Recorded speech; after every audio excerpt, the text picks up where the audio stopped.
Au Royaume-Uni, la Chambre des communes a changé de majorité. Les électeurs britanniques ont largement sanctionné les conservateurs de Rishi Sunak au profit des travaillistes, avec un tout nouveau Premier ministre entré hier en fonction. Keir Starmer, c'est son nom, est présenté comme le nouveau Tony Blair. Michel Scott. Pour devenir Premier ministre au Royaume-Uni, un passage obligé, c'est le roi qui vous adoube et vous demande de former un gouvernement. Keir Starmer vient de remporter les législatives et en moins de 12 heures se voit confier les rênes du pays. Or, c'est un raz-de-marée électoral qui vient de porter la gauche au pouvoir après 14 ans d'opposition. Arrivé au 10 Downing Street avec son épouse, il forme son équipe dans la foulée et la met au travail immédiatement. Nous avons du boulot, alors allons-y.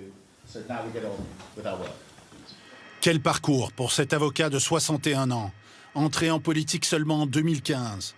Mais sa performance, c'est d'avoir transformé le Labour en une machine à gagner. On l'a fait.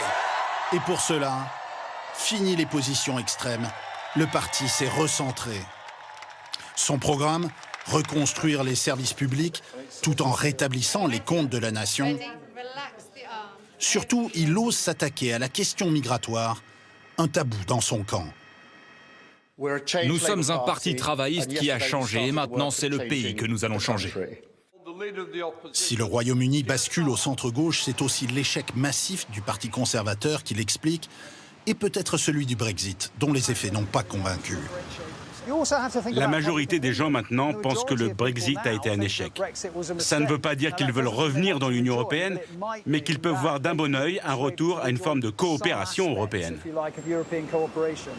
Premier rendez-vous international pour Keir Starmer, le sommet de l'OTAN à Washington cette semaine, où il réaffirmera l'attachement de son pays aux alliances et son soutien à l'Ukraine.